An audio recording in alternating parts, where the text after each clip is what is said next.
Hello my lovely ones, it's Rosie here. I'm trying to position myself so that you can actually see me. I am thankfully on a beach and decided to do some work from here today. Let's see if that's any better. Yeah, I think so. Let's see. Okay. So I wanted to address victim consciousness. I'm hoping that somehow actually, let's see, the wind isn't going to be too big of a problem. Let's try this one. There we go. And the reason I wanted to address this with you is because obviously I'm doing my best to check in with everybody who's done the Fearless programme with me and seeing how you're getting on. And I know that when it comes to having challenges that just don't seem to go away, I want to really make clear that every one of you has chosen a path through your higher self of empowerment and freedom. And in order to truly be empowered and free, we need to be able to love up, rather than eradicate, all signs of victim consciousness. So victim consciousness is when you're doing everything you possibly can and it seems like the problem that you're dealing with is just not getting any better, it's escalating. And you can end up, it can be anything, it can be in relationships, it can be with money, it can be with work, it can be with time, but it's for anything that you are currently really being challenged with. I've had to be quite harsh, and I really do want to apologise. Everyone I've spoken to recently that I've tried to, I have supported through their challenges, I've said, you're not going to like what I've got to say, but it will help you to move through quicker. And that is that if you are having any challenges with another person, for example, or a situation, it's important to remember that if you look at it, that every person that you're challenged by is actually your higher self trying to support you to get clear on where you are blocking yourself. It will really help you. And in this comes this understanding that when situations don't change or won't change despite what you do, it's because there is a payoff that you're not aware of.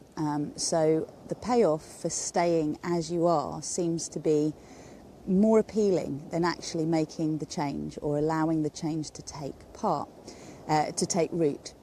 And what this then comes down to is the things that we find incredibly challenging to accept in other people are actually also qualities that are within ourselves that we do not like to see, we do not like to face, we do not like to admit to. And I'm going to get really personal and talk about something in my life, because I have a daughter with severe mental health issues, and we're still undiagnosed. But I see a huge problem with victim consciousness in how she presents herself to me and the world. And it's something that's beyond my control. I can't change it for her.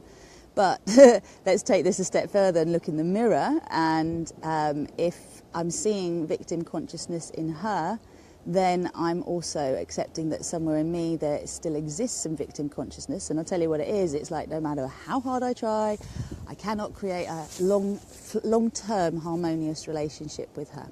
Now, this is partly age. She's 16 and a half. She's going to push all the boundaries. What is normal teen behaviour is one thing. Then what is mental health issues behaviour is another thing.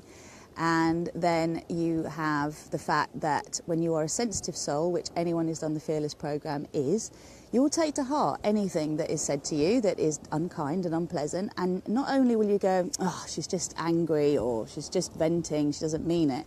You will then start navel gazing and looking back at what you have done to create this situation or contributed to it. And I'm saying this with a little caveat because, yes, we absolutely need to take full responsibility for everything that's in our lives, remembering that we are most likely the most conscious person in our lives, in our environment. So when we look to others, when we look to our friends, our partners, our parents, our children, whoever, the media for advice, we can placate ourselves for a little while, but actually what happens is you're just being encouraged to stay in the numb victim consciousness state that everyone else is in. And that's why I've been encouraging you to use the Fearless Facebook page, and also to connect with your group, whoever you did the programme with, to support each other, to be a loving mirror to your blind spots. And a loving mirror sometimes will say things that are challenging in your perception of the other person to help them to get clearer. And this will help you to really move through. So you will be able to then look and go, oh, wow, this is where my self-worth is an issue. This is where I'm projecting on this person. I'm going, it doesn't matter what I do, they're not changing. But actually, what you're doing is trying to change them rather than looking at what they are triggering in you and what is in you that you are not changing and you are not owning at this stage. So let's take an example. Let's take the example of someone who constantly makes promises that they don't keep. Now, that can be a situation that you know you are not someone who doesn't keep your promises. You are someone who always keeps your promises because it's really important to you and you really prioritise that. And probably what you do is you prioritise it over your own self-care, because actually keeping your promises all of the time can be very challenging. Sometimes it's at the cost to you. But because it's something that you feel is incredibly important, you will prioritise it over the self-care that you might need to take in any moment, which says, actually, I just can't do that now. So the upshot of that is you then build resentment towards the people that you are trying to keep your promises with, or towards yourself for not listening inwardly to what you actually need, and the fact that in this moment you can't step up fully to what you have wanted to be able to step up, and that's showing your vulnerability. So when I say that what's in someone else is also in you, I'm not necessarily saying that because someone else doesn't keep promises, you don't keep promises. I'm saying that the issue of keeping promises is one in your life that you need to look at, okay?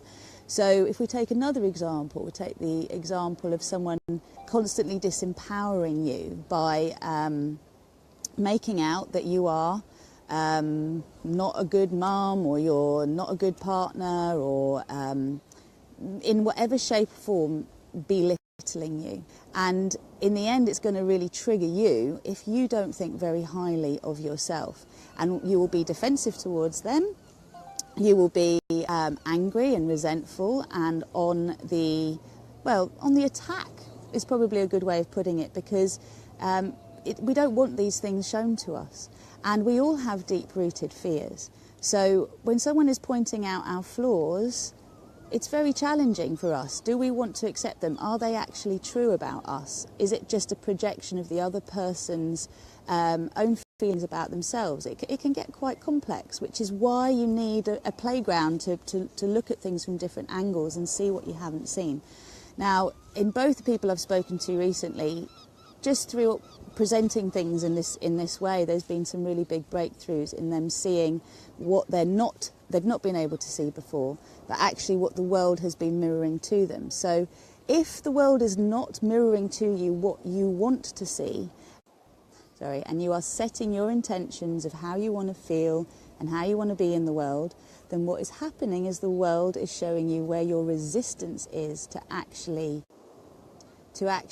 having the experience that you want to have. So you set your intention and then your resistance to it comes.